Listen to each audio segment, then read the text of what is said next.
ঈদ উদযাপনে বাড়ির পথে মানুষ, ট্রেন বাসে ভিড়, মহাসড়কে যানবাহনের চাপ। নীলসাগরের 9টি বগি উদ্ধার, উত্তরের 5 জেলার সাথে রেল চলাচল শুরু। ঈদ জামাতের জন্য প্রস্তুত জাতীয় ঈদগাহ, নামাজ আদায় করবেন প্রায় 35,000 মুসল্লি, কয়েক স্তরের নিরাপত্তা। সন্ধ্যায় বৈঠকে বসছে চাঁদ দেখা কমিটি, জানা যাবে ঈদের তারিখ। সৌদিতে ঈদ উদযাপন শুক্রবার।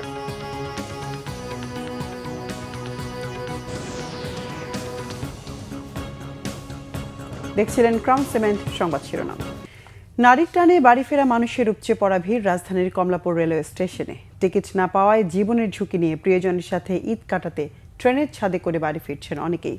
অন্যদিকে সীমাহীন যানজট ঠেলে বাসে করে পরিবার নিয়ে বাড়ি ফিরছে মানুষ। নির্ধারিত ভাড়ার চেয়ে বেশি ভাড়া নেওয়ার অভিযোগও বিস্তর। এদিকে সান্তাহারে ট্রেন দুর্ঘটনায় নীলসাগর এক্সপ্রেসের চালক ও সহকারীকে বরখাস্ত করা হয়েছে বলে জানিয়েছেন রেল প্রতিমন্ত্রী হাবিবুর রশিদ হাবিব। মুহিবুল্লাহ মুহিবের রিপোর্টে বিস্তারিত। আপনার টাকা 1 টাকা বেশি নিলে 1 টাকা রিফান্ড করা হবে, কারোতে টাকা বেশি নেবেন না। পাইছেন আপনার টাকা? সকাল ধরে আমরা খাতা বাংলাভিশনের ক্যামেরা দেখে যাত্রীর কাছ থেকে নেওয়া অতিরিক্ত ভাড়া ফেরত দেন পরিবহন শ্রমিকরা। সায়দাবাদ থেকে মাইজদিগামী এই লোকাল বাসের নির্ধারিত ভাড়া 495 টাকা। এসব বাসে যারা উঠছেন তাদের কেউ পরিশোধ করছেন 600 টাকা, আবার কেউ পরিশোধ করছেন 500 টাকা। একই দূরত্বে এমন ভাড়ার তারতম্য জানতে চাইলে সংশ্লিষ্ট শ্রমিকের সোজা উত্তর, ভাড়া না বাড়লেও কাউন্টার 100 টাকা অতিরিক্ত আদায় করছে। ভাড়া আমাদের কাছ থেকে 600 টাকা করে নিচ্ছে, বাকি যাত্রীদের কাছ থেকে শুনতেছি 500 টাকা করে নিচ্ছে। আমাদের ভাড়া হয়েছে, আমাদের লোকাল গাড়ি আমাদের ভাড়া হয়েছে 495 টাকা, আর অনেক দাসি কত 500 টাকা, আর 600 650 টাকা ভাড়া কাউন্টার হলে কাটে। কাউন্টার হলে ভাড়া কাটাই না, আমাদের লোকাল গাড়ির মধ্যে উঠে দেয় 500 টাকা ভাড়া দেয় আমাদেরকে। তো যাত্রী তো ভাড়া দিয়েছে অনেক 600 টাকা কাউন্টারে। আমার তো কাউন্টার নেই, আমার তো লোকাল কাউন্টার। অন্যদিকে ঈদের টানা ছুটির তৃতীয় দিনেও কমলাপুর রেল স্টেশনে যাত্রীদের উপচে পড়া ভিড়। টিকিট কেটেও অতিরিক্ত ভিড়ের কারণে নির্ধারিত কামরায় নিজ আসনে পৌঁছতে না পারার আক্ষেপ ছিল যাত্রীদের মুখে। ট্রেনের ছাদে ভ্রমণ কিংবা বিনা টিকিটে ভ্রমণ ঠেকাতে রেলওয়ে কর্তৃপক্ষের তৎপরতা নেই বললেই চলে। আপনি কি দেখবেন? টিকিটদারীদেরকে বাইরে রেখে ওনারা গেট বন্ধ করে দাঁড়ায় আছে। না ভাই, টাকা দিয়ে টিকিট কাটছি, ইনস্ট্যান্ট টিকিট কাটছি, সিট আছে, ভিতরে ঢোকার কোনো জায়গা পাচ্ছে না। এখানে টিটিও নাই, কেউ নাই। আগে আসতে বলে উঠতে পারছি, নাহলে উঠতেই পারতাম না। এখন দেখেন যারা আসছে, যাদের টিকিট আছে তারাও ঢুকতে পারতেছে না। কি করবো, আমার বাপ মা দেশে আছে, আমাদের যেতেই হবে না। যা হচ্ছে জামালপুরে ফ্যামিলি সবাই সহ ঈদ করতে গ্রামের বাড়িতে। আমি আমার শ্বশুর বাড়িতে যাচ্ছি ঈদ করার জন্য। এদিকে বগুড়ায় নীলসাগর এক্সপ্রেস দুর্ঘটনার পর বিকল্প পথে উত্তরবঙ্গের জেলাগুলোতে ট্রেন যোগাযোগ বজায় রয়েছে। কমলাপুর স্টেশন পরিদর্শনে গিয়ে রেল প্রতিমন্ত্রী হাবিবুর রশিদ হাবিব বলেন, কারো গাফেলতি থাকলে নেওয়া হবে কঠোর ব্যবস্থা। যেই অন্যায় করবে, যেই তাকেই আমরা আইনের আওতায় আনছি, কাউকে কোনো ধরনের, এবং তাদেরকে সর্বোচ্চ সতর্ক অবস্থায় রাখা হচ্ছে। এবং আমরা এই ঈদের আগেই আমরা সকল সকলদের নিয়ে আমরা বিভিন্ন জায়গায় বসেছি, তাদেরকে সতর্ক করা হয়েছে। এবং এই একটি ঘটনা ছাড়া চালকরা কিন্তু এইবার সবাই দায়িত্ব পালন করার সর্বোচ্চ চেষ্টা করছে। যে একজন আমরা চাই শতভাগ, আমরা সার্ভিসটা চাচ্ছি, আমরা শতভাগ মানে সেবাটা নিশ্চিত করতে চাচ্ছি। সান্তাহার ট্রেন দুর্ঘটনার কারণে উত্তরবঙ্গের কয়েকটি ট্রেন কিছুটা বিলম্বে ছেড়ে গেলেও কমলাপুর রেল স্টেশন থেকে বেশিরভাগ ট্রেন সময় মতো ছাড়ছে। মুহিবুল্লাহ মুহিব, বাংলাভিশন, ঢাকা। প্রিয়জনদের সাথে ঈদ আনন্দ ভাগাভাগি করতে বাড়ি ফিরছেন মানুষ। এতে রাজধানীর আশপাশের সড়ক ও মহাসড়কে গাড়ির চাপ বেশ বেড়েছে। গাজীপুরে বিভিন্ন কারখানা ছুটি হওয়ায় বাড়ি ফিরতে শুরু করেছেন শ্রমিকরা। এতে যানজট তীব্র হয়েছে। তবে সকাল থেকে ঢাকা টাঙ্গাইল ও ঢাকা ময়মনসিংহ মহাসড়কে কিছুটা গতি ফিরেছে যানবাহন চলাচলে। প্রতিনিধিদের পাঠানো তথ্য ছবিতে সিরাজুম মুনির শুভর ডেস্ক রিপোর্ট। বৃহস্পতিবার সকাল থেকে ঢাকা টাঙ্গাইল ও ঢাকা ময়মনসিংহ মহাসড়কে গতি ফিরেছে। তবে মহাসড়কের শফিপুর থেকে চন্দ্রা আর কালিয়াকৈর নবীনগর রুটের বারুইপাড়া থেকে চন্দ্রা প্রায় 10 কিলোমিটার জুড়ে ধীরগতিতে চলাচল করছে যানবাহন। অনেককেই তাই ঘন্টার পর ঘন্টা অপেক্ষা করতে হয়েছে। ঝুঁকি নিয়ে বাসের ছাদে, খোলা ট্রাকে, পিকআপ এবং ব্যাটারি রিকশাতেও রাস্তা পাড়ি দিচ্ছেন অনেকে। সুযোগ বুঝে পরিবহন সংশ্লিষ্টরা অতিরিক্ত ভাড়া আদায় করছেন বলে অভিযোগ করেছেন যাত্রীরা। এর আগে 300-400 টাকা ভাড়া ছিল লোকাল গাড়িতে, আর সেই গাড়িতে এখন 1000-1200 টাকা ভাড়া চাচ্ছে। অনেক যাত্রীরা ভোগান্তিভোগী, যথাসময়ে গাড়ি পাচ্ছি না। এটা কর্তৃপক্ষের কাছে আমরা দাবি জানাচ্ছি। 40-50 মিনিট থেকে এখানে আমরা ওয়েট করতেছি, কোনো গাড়ি পাইতেছি না। যদি পাই একবারে পেছনের সিট 800-900-1000 টাকা ভাড়া চাইতেছে।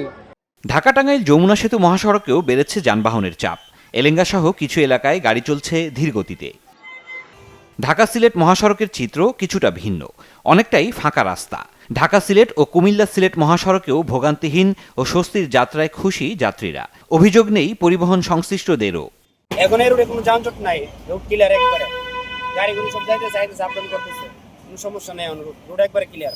তেলেরও কোনো সংকট নাই, ভাড়ার কোনো বাড়তি নাই। এমনি আলহামদুলিল্লাহ ভালো আছি, ভালোভাবে চলতেছে গাড়ি ঘোড়া। রাস্তাঘাটে পুলিশের যে তৎপরতা এটা একটু কম, এই জন্যই একবার কোনো যানজট নাই, ঠিক আছে, পুলিশের তৎপরতা একটু কম। এদিকে সড়কের নিরাপত্তা পরিস্থিতি পর্যবেক্ষণে চট্টগ্রাম কক্সবাজার মহাসড়ক পরিদর্শন করেছেন চট্টগ্রাম জেলা পুলিশ সুপার মোহাম্মদ নাজির আহমেদ খান। হাইওয়ে ও ট্রাফিক বিভাগের দায়িত্বপ্রাপ্তদের সাথে মতবিনিময় করেন তিনি। অন্যদিকে ঘরমুখো মানুষের চাপ বেড়েছে পাটুরিয়া, দৌলতদিয়া ও আরিচা কাজিরহাট নৌপথে। লঞ্চঘাটগুলোতেও যাত্রীদের ভিড় বেড়েছে, তবে যাত্রাপথে ভোগান্তি নেই বলে সন্তোষ প্রকাশ করেছেন যাত্রীরা। Sirajum Monir Shuvo, Bangla Vision, news desk. Eid ul Fitr কবে উদযাপিত হবে তা জানা যাবে আজ সন্ধ্যায়। বায়তুল মোকাররম জাতীয় মসজিদে ইসলামিক ফাউন্ডেশনের সভাকক্ষে বৈঠকে বসবে জাতীয় চাঁদ দেখা কমিটি। সেখানেই সারা দেশের প্রাপ্ত তথ্য পর্যালোচনা করে নির্ধারণ করা হবে ঈদের তারিখ। বৈঠকে সভাপতিত্ব করবেন ধর্মমন্ত্রী কাজী শাহ মোফাজ্জল হোসেন কায়কোবাদ। আজ দেশের আকাশে শাওয়াল মাসের চাঁদ দেখা গেলে আগামীকাল শুক্রবার ঈদ উল ফিতর, আর চাঁদ দেখা না গেলে শুক্রবার রমজান মাসের 30 দিন পূর্ণ হবে। সেক্ষেত্রে ঈদ উদযাপিত হবে শনিবার। বগুড়ার সান্তাহারে চিলাহাটিগামী নীলসাগর এক্সপ্রেস ট্রেনের লাইনচ্যুত 9টি বগি উদ্ধারের পর ঢাকার সাথে উত্তরবঙ্গের 5 জেলার ট্রেন চলাচল শুরু হয়েছে। সকালে দুর্ঘটনা কবলিত নীলসাগর এক্সপ্রেস ট্রেনের উদ্ধার কাজ সম্পূর্ণ হয়। এই লাইনে এরই মধ্যে ট্রেন চলাচল শুরু হয়েছে। রেলওয়ে কর্তৃপক্ষ জানিয়েছে আগামীকাল থেকে শিডিউলে ফিরবে উত্তরবঙ্গের সব ট্রেন। প্রায় 22 ঘন্টা পর রাজধানীর সাথে উত্তরবঙ্গের 5 জেলার ট্রেন চলাচল শুরু হলো। এর আগে বুধবার দুপুরে ঢাকা থেকে চিলাহাটিগামী ট্রেনটি সান্তাহার স্টেশন ছেড়ে যাওয়ার কিছুক্ষণের মধ্যেই ভয়াবহ দুর্ঘটনায় পড়ে। আগে থেকে নিষেধাজ্ঞা থাকলেও ট্রেনটির সিগন্যাল না মেনে দ্রুত গতিতে যাওয়ায় 9টি বগি লাইনচ্যুত হয়ে ট্রেনটির শতাধিক যাত্রী আহত হন।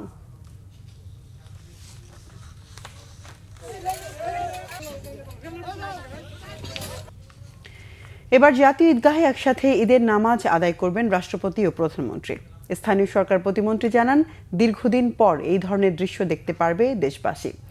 ঢাকা দক্ষিণ সিটি প্রশাসক জানান, প্রায় 35,000 মুসল্লি এবারে ঈদ জামাতে নামাজ আদায় করবেন। এদিকে ঢাকা মেট্রোপলিটন পুলিশের ভারপ্রাপ্ত কমিশনার জানিয়েছেন, ঈদের প্রধান জামাতকে ঘিরে কয়েক স্তরের নিরাপত্তা ব্যবস্থা নেওয়া হয়েছে। নগরবাসীকে রোড ডাইভারশন মেনে চলার আহ্বান জানান তিনি। আহমেদ সরওয়ারের রিপোর্ট। ঈদ উল ফিতরকে সামনে রেখে প্রধান ঈদ জামাতের জন্য প্রস্তুত জাতীয় ঈদগাহ ময়দান। বৃহস্পতিবার সকালে স্থানীয় সরকার প্রতিমন্ত্রী মীর শাহে আলম এবং ঢাকা দক্ষিণ সিটি কর্পোরেশনের প্রশাসক আব্দুস সালাম ঈদগাহ ময়দান ঘুরে দেখেন, প্রস্তুতির সার্বিক খোঁজ খবর নেন। পরে সাংবাদিকদের সাথে প্রস্তুতি নিয়ে কথা বলেন স্থানীয় সরকার প্রতিমন্ত্রী ও ঢাকা দক্ষিণ সিটির প্রশাসক। রাষ্ট্রপতি এবং প্রধানমন্ত্রী ঈদের নামাজ আদায় করবেন, তাই সুশৃঙ্খলভাবে ঈদ জামাত শেষ করতে নগরবাসীর সহায়তা চান তারা।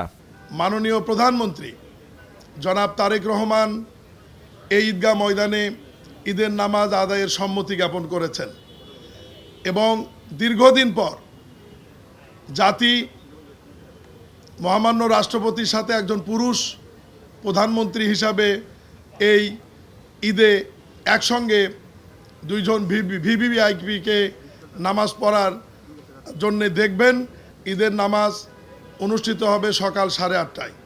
এই সময়ের মধ্যে যে সমস্ত মুসল্লিরা মহামান্য রাষ্ট্রপতি এবং বাংলাদেশের সবচাইতে এখন জনপ্রিয় প্রধানমন্ত্রী জনাব তারেক রহমানের সঙ্গে যারা ঈদের জামাতে নামাজ আদায় করতে চান, তাদেরকে আমি তার অনেক পূর্বেই এখানে আসবার জন্য দাওয়াত করছি। প্রায় 35,000 লোকের জন্য নামাজের ব্যবস্থা আছে, পাশাপাশি মহিলাদের জন্য নামাজের ব্যবস্থা আছে এবং এখানে আমাদের নামাজের আগে যদি কারো প্রয়োজন হয় অজুর ব্যবস্থা সেটাও করা আছে। মহিলাদের জন্য একই ব্যবস্থা করা আছে। আর প্রতিবারের ন্যায় আমাদের প্রথম ঢোকার সময় গেটগুলো খোলা কম থাকবে, বের হওয়ার সময় গেটগুলো সব খুলে দেওয়া হবে যাতে সবাই খুব দ্রুত সময়ে বের হয়ে যেতে পারে। এদিকে ঈদ জামাতকে কেন্দ্র করে সার্বিক নিরাপত্তা ব্যবস্থা নিয়ে কথা বলেন ঢাকা মেট্রোপলিটন পুলিশের ভারপ্রাপ্ত কমিশনার। জানান, পুরো ঈদগাহ এবং এর আশপাশের এলাকা সিসি ক্যামেরায় মনিটর করা হবে। ঢাকার অন্যান্য সকল স্থানে অনুষ্ঠিতব্য ঈদ জামাতের নিরাপত্তা নিশ্চিত করতে ঢাকা মেট্রোপলিটন পুলিশ সমন্বিত সুদৃঢ় সুবিন্যস্ত নিরাপত্তা ব্যবস্থা গ্রহণ করেছে। ঈদগাহ ময়দানে আসার প্রধান 3টি রাস্তার প্রবেশ মুখে রোড ব্যারিকেড থাকবে যাতে অন্যান্য গাড়ি এই ঈদগাহ ময়দানের আশেপাশের রাস্তায় না আসে। 0 পয়েন্ট ক্রসিং, সরকারি কর্মচারী হাসপাতাল, high court crossing, press club link road, পররাষ্ট্র মন্ত্রণালয়ের পিছনের গলি, ইউবিএল বা Paltan crossing, police control room gap, মৎস্য ভবন ক্রসিং, এইসব এলাকায় আমাদের ডাইভারশন থাকবে। ঈদের দিন সকালে রাষ্ট্রীয় অতিথি ভবন যমুনায় বিভিন্ন শ্রেণীর পেশার মানুষের সাথে শুভেচ্ছা বিনিময় করবেন প্রধানমন্ত্রী তারেক রহমান। সেটার সার্বিক প্রস্তুতি ঘুরে দেখেন স্থানীয় সরকার প্রতিমন্ত্রী মীর শাহে আলম ও প্রধানমন্ত্রীর অতিরিক্ত প্রেস সচিব আতিকুর রহমান রুমন। আহমদ সরওয়ার, বাংলা ভিশন, ঢাকা। পোলট্রি শিল্পের মাফিয়া চক্রের জাতাকলে পিষ্ট প্রান্তিক খামারিরা। অস্তিত্ব সংকটে পথে বসার অবস্থা লাখো খামারির। একদিকে ডিমের ন্যায্য দাম না দেয়া, অন্যদিকে পোলট্রি ফিডের দাম বৃদ্ধি। ছোট খামারিদের সাথে কোম্পানিগুলোর এমন আচরণকে আধুনিক দাসের তুলনা করছেন শেরেবাংলা কৃষি বিশ্ববিদ্যালয়ের পোলট্রি বিজ্ঞান বিভাগের সহকারী অধ্যাপক ডক্টর জহিরুদ্দিন রুবেল। খামারিদের রক্ষায় যুগান্তকারী পদক্ষেপের আশ্বাস দিয়েছে প্রাণী সম্পদ অধিদপ্তর। পোলট্রি খাত নিয়ে মামুন আবদুল্লার 2 পর্বের আজ দেখুন শেষ পর্ব, ক্যামেরায় রেজল করেন। শূন্য খামার, পড়ে আছে কিছু স্মৃতিচিহ্ন। 6 মাস আগেও যেখানে ছিল হাজারো প্রাণের কলকাকলি, এখন সেখানে শুধুই শূন্যতা। এই চিত্র শুধু টাঙ্গাইলের ভুয়াপুর উপজেলার স্থলকাশী গ্রামের পোলট্রি খামারেই নয়, এমন অবস্থা দেশের প্রায় প্রতিটি গ্রামেই। লাখ টাকার পুঁজি নিয়ে স্বাবলম্বী হওয়ার স্বপ্ন এখন আশায় গুড়ে বালি। উৎপাদন করতে যে টাকা খরচ হয় দেখা যায় যে ও টাকা আমাদের দেখা যায় যে আপনার আসে না, এই জন্য দেখা যায় যে বর্তমানে এগুলো আমরা ছেড়ে দিছি। প্রান্তিক খামারিরা বলছেন ডিম প্রতি তারা পাচ্ছেন 5.5 টাকা, অথচ এর উৎপাদন খরচ প্রায় 9 টাকা। অন্যদিকে একদিনের বাচ্চা এবং পোলট্রি ফিডের দাম নিয়েও বেশ বিপাকে স্বল্প পুঁজির এই খামারিরা। একটা বাচ্চার মূল্য দাম হলো 65 টাকা, একটা ডিমের মূল্য হলো 5.5 টাকা থেকে 6 টাকা। আপনি সেই ডিমের উৎপাদন খরচ কত, আপনি সেই বাচ্চার দাম 65 টাকা হয়, এটা দেখার কেউ নাই। কোম্পানি আর তেজগাঁ সমিতির নাম শুনছি আমরা, এই সমিতির মাধ্যমে তারা একটা মেসেজ দেয়, এই মেসেজ দিয়ে রেট নির্ধারণ করে। ঈদের পরে যদি ডিমের বাজার না বাড়ে তাহলে আমার মনে করেন যে এই ফার্ম বন্ধ করে দিয়ে বিক্রি করে দিয়ে আমার দেশ ছেড়ে পালাইতে হবে। যদি শুধুমাত্র এমন হয় যে শুধুমাত্র লার্জ ফার্মিং কোম্পানিগুলোই ব্যবসা করবে, প্রান্তিক খামারিদের কোনো অস্তিত্ব থাকবে না বা প্রান্তিক খামারিদের জন্য কোনো সুযোগ সুবিধা থাকবে না, অথবা প্রান্তিক খামারিরা এক্সট্রা কোনো বেনিফিট অথবা কোনো ধরনের কোনো প্রোটেকশন পাবে না, এই জায়গাগুলো যদি আমরা আসলে খেয়াল না করি তাহলে ভবিষ্যতে দেখা যাবে যে আসলে আস্তে আস্তে এটা সব জায়গায় হয়, লার্জ কোম্পানিগুলো যারা আসলে বড় পুঁজি নিয়ে ব্যবসা করতে আসে তারাই মূলত মার্কেটটাকে দখল করে। আধুনিক কালের যে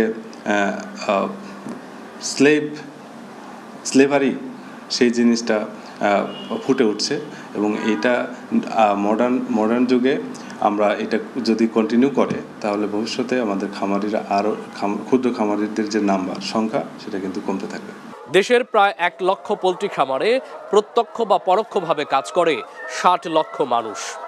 প্রাণী সম্পদের এই তথ্য অচিরেই জাদুঘরে যাওয়ার উপক্রম, কারণ বিশাল এই খাতে চোখ পড়েছে অদৃশ্য শকুনের। প্রশ্ন উঠেছে, এই অদৃশ্য শক্তি কি সরকারের চেয়েও বেশি শক্তিশালী? এই কর্পোরেট প্রতিষ্ঠানগুলো কন্ট্রাক্ট ফার্মিংয়ের নামে তাদের অধীনস্থ যে সমস্ত খামারে আছে তারা কিছু বিশেষ সুবিধা পায়, যেটা হয়তো প্রান্তিক খামারির দোরগোড়ায় পৌঁছে না। এই জিনিসগুলিও আমরা আইডেন্টিফাই করেছি। এই জিনিসগুলো যাতে সকল প্রকার খামারি, এই সরকারের মূল উদ্দেশ্য হলো প্রত্যেকটা খামারি যাতে সমান সুযোগ পায়। তো সেই জায়গায় সেই কন্ট্রাক্ট ফার্মিংয়ের জন্য আমরা পলিসি গাইডলাইন করব। বিশেষজ্ঞদের আশঙ্কা, প্রান্তিক পর্যায়ের এসব খামারি হারিয়ে গেলে প্রায় 50,000 কোটি টাকার পোলট্রি শিল্প জিম্মি হয়ে যেতে পারে হাতে গোনা কয়েকটি কোম্পানির কাছে। মামুন আব্দুল্লাহ, বাংলা ভিশন, ঢাকা। আন্তর্জাতিক প্রসঙ্গ এবার। সাউথ পার্স গ্যাস ক্ষেত্রে হামলার জবাবে কাতার, সংযুক্ত আরব আমিরাত ও সৌদি আরবের জ্বালানি অবকাঠামোতে ব্যাপক মিসাইল ও ড্রোন হামলা চালিয়েছে ইরান।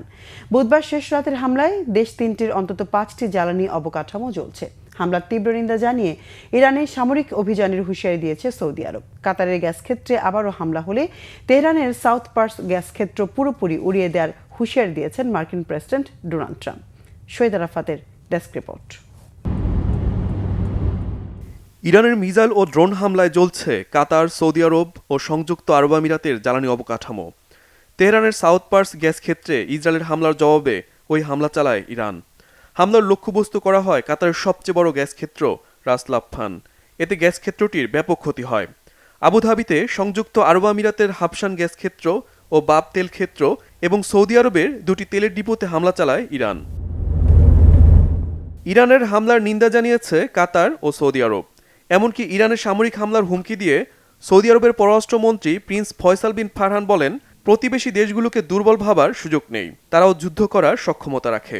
ইরানের গ্যাস ফিল্ডে ইসরায়েলের হামলার পরিকল্পনা নিয়ে যুক্তরাষ্ট্রকে আগেই জানানো হয়নি বলে দাবি মার্কিন প্রেসিডেন্ট ডোনাল্ড ট্রাম্পের। আশ্বস্ত করে বলেন, ইরানের গ্যাস ক্ষেত্রে আর কোনো হামলা চালাবে না ইসরায়েল। তবে কাতারের গ্যাস ক্ষেত্রে ইরান আবারও হামলা চালালে তেহরানের সাউথ পার্স গ্যাস ক্ষেত্র পুরোপুরি উড়িয়ে দেওয়ার হুঁশিয়ারি দেন মার্কিন প্রেসিডেন্ট। এদিকে ইসরায়েলের বিভিন্ন শহরে মিসাইল হামলা অব্যাহত রেখেছে ইরান। বৃহস্পতিবার মধ্য ইসরায়েল জর্ডান উপত্যকায় সাইরেন বেজে উঠলে নিরাপদ আশ্রয়ে সরে যায় স্থানীয়রা। ইসলামিক বিপ্লবী গার্ডের হামলায় ইসরায়েলে বেশ কয়েকজন হতাহত হয়েছে। বেশিরভাগ মিসাইল ভূপাতিত করার দাবি তুলেছে তেল আবিব। মিসাইল হামলা চলছে কুয়েত, বাহরাইন ও মধ্যপ্রাচ্যের অন্যান্য দেশেও। বেশ কিছু ড্রোন ভূপাতিত করার দাবি তুলেছে কুয়েত ও বাহরাইন। ইরানের নিরাপত্তা প্রধান আলী লারিজানির খুনিদের চরম পরিণতি ভোগ করার হুঁশিয়ারি দিয়েছেন ইরানের সর্বোচ্চ নেতা মোস্তফা খামেনি। লেবানন ও ইরানে মিসাইল হামলা অব্যাহত রেখেছে ইসরায়েল ও যুক্তরাষ্ট্র। গেল 2 দিনে অর্ধশতাধিক লেবাননের বাসিন্দাকে হত্যা করেছে নেতানিয়াহু বাহিনী। বৃহস্পতিবার তেহরান ও এর আশেপাশের শহরে আবাসিক ভবন লক্ষ্য করে কয়েক দফায় হামলা চালায় ইসরায়েল ও যুক্তরাষ্ট্র।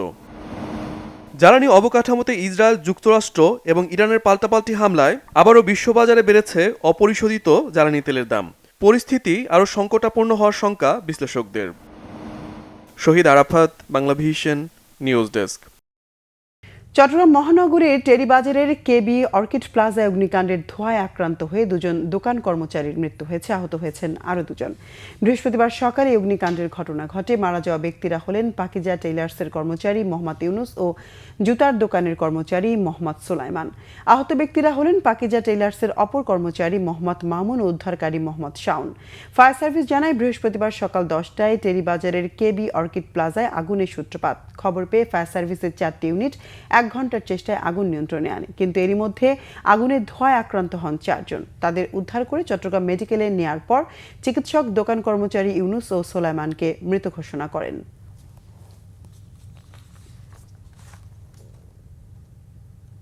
চুয়াডাঙ্গার আলমডাঙ্গায় 5 মিনিটের ঘূর্ণিঝড়ে লণ্ডভণ্ড হয়ে গেছে 2টি গ্রাম।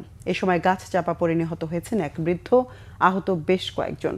বুধবার রাতে আলমডাঙ্গা উপজেলার হাটদি ও উদয়পুর গ্রামে ওই ঘটনা ঘটে। নিহত আকমান হোসেন পেশায় ইজি বাইক চালক ছিলেন। স্থানীয়রা জানায়, রাত 9:50 দিকে হঠাৎ করেই কালবৈশাখী ঝড় শুরু হয়। মাত্র 5 মিনিট স্থায়ী এই ঝড়ে টর্নেডোর মতো তীব্র বাতাস বয়ে যায়। এতে উপড়ে পড়ে গ্রামের কয়েকশো গাছ, বিধ্বস্ত হয় অসংখ্য কাঁচা আধা পাকা বাড়ি ও বিদ্যুতের খুঁটি। এ সময় ঘরের উপর গাছ পড়ে বৃদ্ধ আকমান হোসেন নিহত হন। আহত হন আকমানের স্ত্রী লতিফুন্নেসা।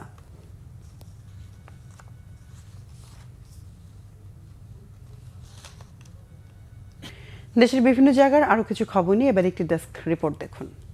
ধন্যবাদ করছি যে স্যার এখানে এসেছেন। বিএনপির স্থায়ী কমিটির সদস্য ও নরসিংদী 2 আসনের সংসদ সদস্য ডক্টর আব্দুল মঈন খান বলেছেন, জনগণ যে প্রত্যাশা নিয়ে বিএনপিকে ভোট দিয়ে জয়ী করেছে, সরকার গঠনের 1 মাসের মধ্যে বিভিন্ন জনকল্যাণমূলক প্রকল্পের সুফল পেতে শুরু করেছে জনগণ।